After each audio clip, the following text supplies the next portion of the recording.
Alright, so how y'all doing, boys? Hope you're doing well. Now in today's video, if you guys saw yesterday's showcase, you would know I got the Holy Relic for OG ESCANOR, and continuing the theme of obviously using the OG ESCANOR, we are going to switch up to the red one for today's showcase, and my oh my, am I excited. The more reasons you give me to use this Arthur with the Holy Relic, this man is absolutely absurd. The combo you can get with him and the Sigurd, I actually went ahead and used it in my best 4v4 video.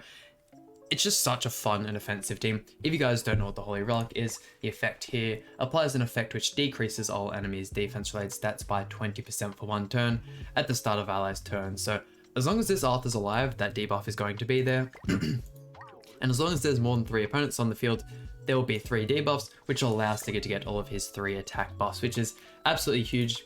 Being attack buffs as well, they will increase ESCANOR's Amplify. So I'm expecting some big numbers. I obviously haven't tried this team off camera yet, so first impressions will be all here. But if you guys don't know what the ESCANOR does, his first card here inflicts amplified damage equal to 450% of attack on one enemy. The second card inflicts damage equal to 250% of attack on all enemies, depletes 3 ultimate move gauge orbs. The ultimate, which you do have 6/6, inflicts damage equal to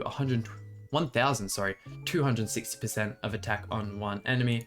The passive here applies an effect on the hero which increases HP related stats by 50% at the start of battle for 3 turns. And last but not least, the Holy Relic increase attack by a value equal to 50% of the hero's defense at the start of battle. So not too bad, fairly old unit. We actually haven't had an OG ESCANOR in over a year now, which is, I think that's even for the global version as well, which is absolutely crazy. I'm sure soon enough we'll get one like a Ragnarok ESCANOR and that'll all change. But having a look at the gear here, some fairly decent rolls, nothing too crazy. The HP ones are fairly good though. And then jumping over to the cosmetics, not a crazy lot of investment either, which is more just a bunch of free-to-play ones. But this is the team we're using today. I really would like to have the Nanashi in the back for the buffs, but unfortunately Nanashi is a character I don't have built yet, so we're chucking Zoldris in the back there to substitute. You could also use Twiggo or a couple other characters, but I might actually go ahead and chuck Barn in there later if I feel like it. But this is the team we're using today, and let's jump right into it. Here we go, and our first opponent, and of course we have all the boys dressed up. They're all in the same matching black cosmetic. And what do we want to go for here? I mean, we do of course instantly get all of our attack buffs there. Can we go rank up ESCANOR, or should I say buff ESCANOR, and then just instantly go for the kill on Meliodas? Is that something I'd probably be best actually targeting him there? Try that one again. Let's go 1, 2, and 3. And we did get the merger on the Amplify card as well, so that may help. But I mean, that's a whole lot of buffs. Oh. I mean, I'm going to include that in the video because that was a... Damn, that is embarrassing. And it's the one time I don't check for evasion food either. Well, that actually sucked, and I'll be sure to keep that in mind for the rest of the showcase, that we definitely need to watch out for that evasion food. I mean, it is something you should try and like drill into yourself and keep in mind anyways, but let's try this again. Rank up into the, or buff into the ESCANOR, and we will go for the kill again on Meliodas, obviously using the Cruel Sun card first. Let's see, because we haven't seen the card yet, and at one star, I mean, we're doing quite a lot of damage with that AoE, and look at that. 180,000 off a 1 star there from a unit that's over a year old on both. I mean, I'm sure eventually, or actually pretty soon, I'm sure he'd be 2 years old on the Japanese version, because they are they're actually fairly close to 3. He might actually already be 2 years old on the Japanese version, which is absurd to think. I feel like we might actually have a pretty strong chance here at one-tapping the Gotha as well. I might be hyping ESCANOR up just a little bit too much also. Look how much damage Sigurd is taking there. That is a little bit scary. I mean, I can assure you that we are going to kill the Gotha in this turn, but can we do it in... I mean, we can just do it in 1 card. Yeah, that is actually absurd. Can we kill Chandler as well? If we can get the crits... Sigurd is one of those units that is so goddamn good, and I just don't get to use him enough. Unfortunately as well, I do have him on an attack crit set, which if you are using him, you definitely want to be using him on HP defense. It's probably the reason why we took so much damage there, but this team is just way too fun. And I'm going to go ahead and say it just because I know I would have skipped it in the video, but right there, we just one-tapped blue ESCANOR, and that was without Sigurd or Arthur in the front. Like, it was just ESCANOR. We got the ultimate, and he just completely wiped him, just shy of 300,000 damage, which I don't think at this point in the game any character has 300,000 HP. I don't know. If there is, let me know. I haven't like super invested in like any individual characters. I prefer to just invest in a whole bunch of them. That way I can run as many ridiculous teams as possible. And Assault Melee just doesn't hold up nowadays. Maybe if he gets a Holy Relic, he might be a little better off. But I mean, you can see here, Red ESCANOR claps him. He just does not stand a single chance ever since the Barn team's been released. Can't survive against Trader Melee, can't do anything against King Shields. He's pretty much deemed useless at this point. And like, it is such a sad thing to say because he's been done so dirty. Like, he hasn't even got his 5th weapon yet, which is just shocking to me. I actually really want to get rid of... I think I might actually keep the Chandler alive just because I feel like we can get rid of him whenever, but... Yeah, no, he's one of the characters who's definitely aged the worst. Like, there was definitely a period of time where the green Zeldris, which we are now using in the back, was a little well off and people thought less of him, but pretty much ever since Kyo's been used and like teams that have just been spamming debuffs have been out, he has been, at this point in the game, he's easily top 3, top 2, even like the best backline support for PvP. I don't know, like there's not many. Lolly Merlin's still fairly good. The Blue King, I feel like, is also out of the question. Like, I'd easily say he's worse, but I don't know. They're both, neither of them in great spots at the moment, but let's throw that out there. I doubt we will actually...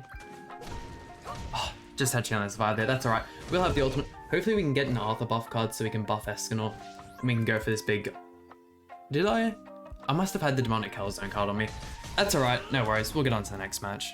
And if there are, of course, any teams you guys would like, you know, to see me use, by all means, let me know in the comments section down below. If it is for the, you know, OG Holy Relic ESCANOR showcases, or if it's just a team in general, I'd love to try them out. But going 2nd tier, and that's quite a lot more CC than what we have. Guessing he's going to, yeah, bait evasion food, and then go for the King card. Okay. I really doubt we can break King Shield with just the Cruel Sun card, but I'm going to, of course, give it a try. If we're not playing overly offensive, then what are we doing? 1, 2, and 3. That also gets us the merger there for Sigurd. Not that it really helps out a whole ton. Like, we're at enough of a disadvantage in this matchup that, I mean, hey, that is impressive. He did almost break it. We did almost one-tap King. If we weren't type disadvantage, he was just straight gone there. If only this... I know we are getting, you know, a whole bunch of extra damage from the Holy Relic, but if in this team, somehow ESCANOR could have a taunt, especially with the fact that he gets that triple, like, HP-related stats buff just due to, like, the red ESCANOR passive, this team would be actually so insanely good. Taking quite a bit of damage as well. It's just unfortunate that... It's so unfortunate I made Sigurd attack crit set. Like, at the time, I thought it was such a good investment. He was looking so good, he was doing so much damage, and now I regret it so bad. Gosh, we can't even really do an awful lot here. I'm just gonna try... I don't feel like that'll break King Shield, so I'll throw out another one. No, just throw out the single target card, just to try and get a little bit of lifesteal on the Sigurd.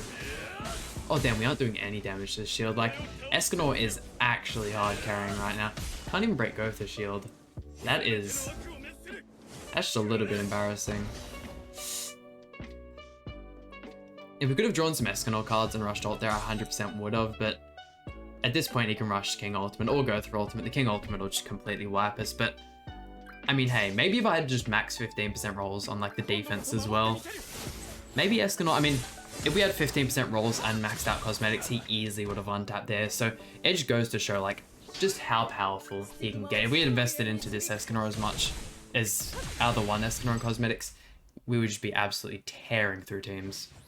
And I just want to say, I'm still oh so disappointed in the fact that we didn't get Skadi this week. Like, what a global shaft. I mean, I just don't understand. It was such an easy thing to do, and granted, look, I thought it was going to happen, especially since we finally linked up with the... Oh, he's going to go for the double King card, and we're going to lose right off the bat. I thought it was guaranteed since, you know, we had the update day merged with JP, and I just didn't really think that we needed another week to save and all, but I suppose it is what it is. Let's see, you know, with the fact that he does have an insanely strong, and I mean insanely strong King Shield now, he knows we don't have evasion food, and we still get the kill right off the bat with ESCANOR. He will have ultimate as well, so we'll be off to just an amazing start, especially if we can keep those Sigurd buffs on him. Please, Cruel Sun card? I mean, I reckon it's pretty much guaranteed he finishes off King here. Yeah, would you look at that? My boy Red ESCANOR. Now, he could have someone really strong or really annoying in the back. Now we have to deal with Revive. God.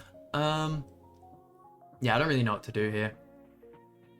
I feel like he has rank up level 3 Breath of Bless, and that's going to be a pain to deal with.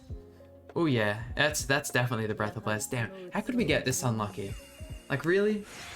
I mean, if we kill the Margaret actually in this card here, like with the ultimate, that will drop all of the buffs off her. So let's see, let's go 1. I will... Gosh, what do I want to go for here?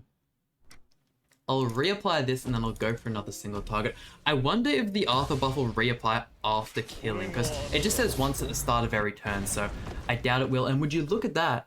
Margaret actually being tanky enough to just straight up survive the whole ultimate. Can she take the single target card as well? No. Okay, yeah. The single target card actually almost as strong as the ultimate. I mean, he has lost an awful lot of damage on the Margaret there. Granted, his Margaret does, by the look of it, still have a level 3 Holy Blade. I still just don't think we have enough to finish this off. We would have been in such a better position if that backline unit was anyone else. It could have been Blue Escanor, it could be anyone. The fact that he had that revive there and he's kept his Margaret alive, just that extra turn, is so bad for us. Ugh. Does this still cleanse? It only gets the, yeah, debuff immunity at level 3. Okay. Is it even worth going for it with how weak everyone is at this point? I think I'm just going to keep spamming. Keep spamming into Margaret. If we can get any lifesteal whatsoever, that'd be great. Keep the buffs up on Escanor as well. Please one-tap shield. I know that's very unlikely. Hey, yo. Sigurd actually pulling through. What is that? Okay, so we have we don't actually have the Arthur ultimate. We are just not pulling Escanor cards either. Could you actually please kill Sigurd? I know he's not holding an awful lot of cards, but they're cards that could be Escanor cards, and I'd much prefer that, thanks. Been saying that we also don't want to lose the buffs. This is so hard. Like, why are we just... We could have easily have won both this match and last match if we just got good card draw or just invested it into Escanor just a tiny bit more.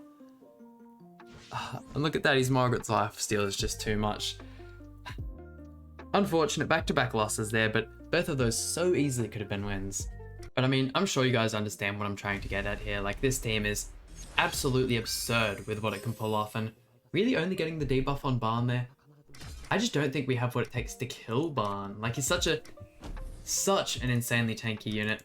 I mean, we'll give it our best shot. If we don't kill him, he's going to put up the Nameless Dance and put up his gift card, and he's going to start regenerating a bunch of HP. But I mean, don't get me wrong, we get a good amount of damage off, and if we had a level 2, maybe we could have done it. Like, doing that much damage to Barn with a unit this old is a crazy feat. But yeah, going for the gift card there, chucking out the Heart Crusher, get some lifesteal, and then putting up his Nameless Dance. If only it wasn't for Arthur. Arthur makes that team so much better with his passive, with the Taunt card that he didn't use. How much does the Barn life stolen there? Okay. Surely, right? Surely with the Extort card there, chuck that out, get a little bit more damage off with the Sigurd single target. Surely we can finish him off? What do you think, Escanor? There we go, over 200,000 with just a level 1 card. At that point, this team does become pretty defenseless. Like, the whole thing is just supporting Barn. Your Twiggo on the back line, Arthur there. Damn, he could actually manage to do that. Granted, it wasn't like the highest of CC Barn teams. Like, he can definitely get a lot higher. I'm still just surprised that he could even do that whatsoever. Like, good job, Red Escanor. I give it to you. Here we go, and final opponent. And let's see, just managing to out CC, which is kind of nice. I mean, I feel like no matter how we finish this video off, I'm happy with how Escanor's done. Can we still kill Meliodas here? I know we've been pretty much seeing like him one tap or like one turn people throughout the whole video, but I don't know, just the fact you can't be type advantage on Meliodas always seems to scare me, and I'm super excited actually to have the implementation of the first light type character. I know I say this a bunch, but I really hope it isn't Goddesses, especially with the fact that on the JP version, they got the Holy Relic for Goddess Liz, and it's extra 15% effectiveness for shields, which not only would that mean the latest festival character has a Holy Relic, but it also means the next Goddess Liz character, or pretty much all of the Goddess Liz characters, have to have a shield mechanic, which, yeah, once again, I don't know how I really feel about that. I suppose you can't really change it at this point unless they somehow change how Holy Relics work. We're kind of going to be stuck with it, so let's hope Arthur, actually never mind, absolutely tearing through the Goddess Liz shield. I'm always surprised when you manage to take one card those, because even at level 1, the Goddess Liz shield is such an annoying thing. Blocking the skill effects, I feel like, makes it infinitely stronger than the actual King shield, but let's see. I mean, fairly close to wrapping this one up. Another shield. Man, Goddess Liz is just so annoying. Please, if you've made it this far, go ahead and like the video if you reckon Goddess Liz is just the worst unit in the game. Unfortunately, losing Sigurd there, that is going to give us a couple extra spaces of card draw. That does look pretty nice, actually. Can we still manage to kill, though? I know this is super risky play, trying to break it in just like a level 1 card without the buff, and we managed to get it. Okay, I mean, what a perfect way to wrap up the video. Having ESCANOR just one-tap the 1 here. Unless I'm completely wrong. Let's wrap up the video before I get one-tapped. There we go, and that just about does it for today's video. Once again, super happy with how ESCANOR managed to showcase here. Definitely reckon out of like all the Holy Relics I have left to get, he was definitely one of the best choices I could have made here. I mean, at this point, like, especially until they get the Miguelda Holy Relic, which I haven't even started using Miguelda in the bird raid yet, so we'll just have to see how I feel about using her, but there isn't any like super important Holy Relics I feel like I have to get. But once again, hope you guys enjoyed today's video. Please hit the like button, subscribe, really means a lot to me, and I'll see you guys for some more Grand Cross content.